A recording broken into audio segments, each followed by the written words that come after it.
আমার সমস্ত দর্শক বন্ধুদেরকে আমি আর আমার মা আমরা দুজনেই জানাচ্ছি নতুন বছরের অনেক শুভেচ্ছা। নতুন বছর সবার খুব ভালো কাটুক, শুভ নববর্ষ। আমাদের দ্য বঙ্গ লাইফ বাই রূপালী চ্যানেলে আপনাদের সবাইকে। আচ্ছা, আজকে যে রান্নাটা আমরা দেখাতে চলেছি, যেমনটা আমাদের থাম্বনেলে লেখা আছে, বাঙালি রান্না অথচ সেটা চাইনিজ পদ্ধতিতে। তো বলুন তো কি হতে পারে, আজকে মা কি দেখাতে চলেছে? আপনারা গেস করতে থাকুন আর দেখতে থাকুন আজকে আমাদের ইউটিউব চ্যানেলের নতুন ভিডিও, মায়ের নতুন রান্না। আর কথা না বাড়িয়ে শুরু করে দিচ্ছি। ডিমগুলো পিস পিস করে কেটে নিয়ে তার মধ্যে মা দিয়ে দিল হাফ চামচ ভিনিগার, এরপর একে একে দিয়ে দিল গোলমরিচ গুঁড়ো, হলুদ গুঁড়ো আর 2 চামচ পরিমাণ বড় চামচের বেসন।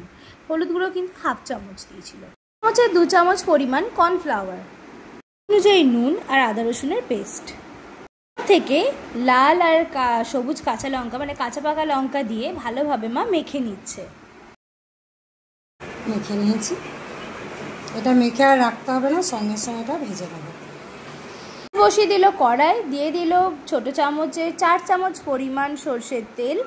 তেলটা গরম হয়ে যাক, গরম হয়ে গেলেই কিন্তু এই যে প্রথমে মা মাছের ডিমগুলো যেভাবে পিস পিস করে কেটে রেখেছিল ওইভাবেই মা তেলের মধ্যে ছেড়ে দিচ্ছে।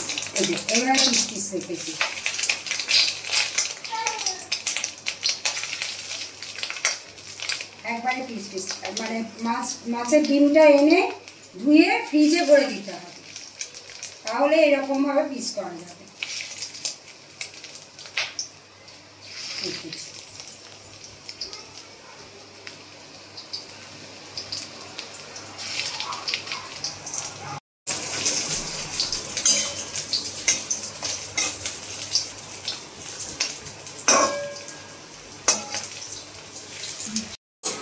বড় 2 চামচ টমেটো সস, সয়া সস দিয়ে দেবে এবার মা।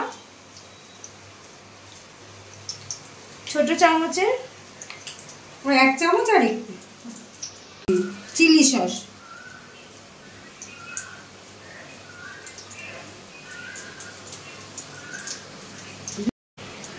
ছোট চামচের 2 চামচ। এবার আমি তুলে নিচ্ছি বড়গুলো। বাকি বড়গুলো একইভাবে ভেজে নিক মা।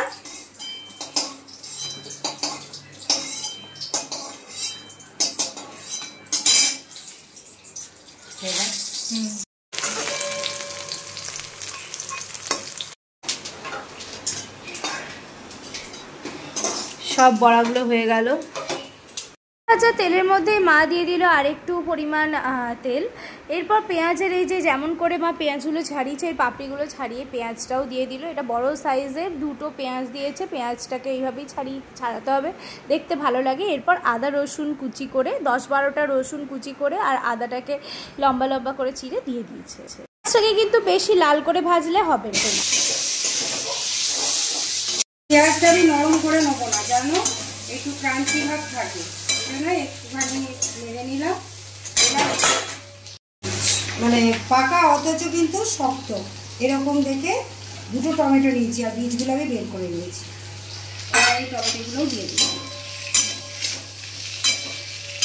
একটুখানি নেড়ে নেবো।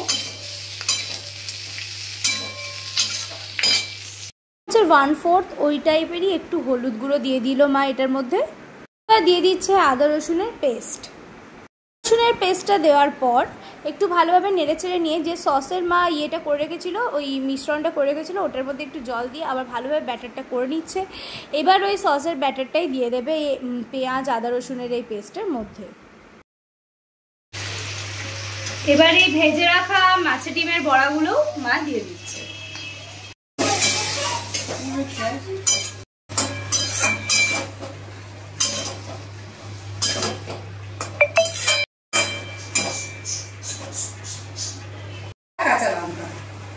চেরা কাঁচা লঙ্কা দিয়ে দিল।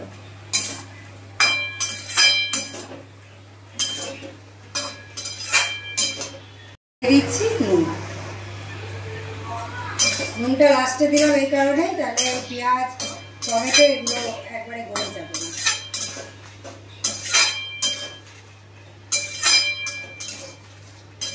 একটু তিল, দেখতে সুন্দর লাগছে,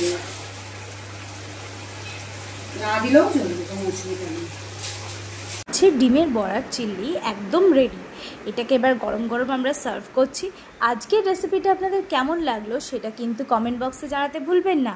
রেসিপিটা ভালো লাগলে আমাদের চ্যানেলটা সাবস্ক্রাইব করে দেবেন আর বেল আইকন প্রেস করতে ভুলবেন না। বলে না দেওয়া হয় এইভাবে যদি করে সার্ভ করে দিই, কেউ বুঝতেই পারবে না যে এটা মাছের ডিম দিয়ে করা হয়েছে, ভাববে একদম চিলি চিকেনের মতো।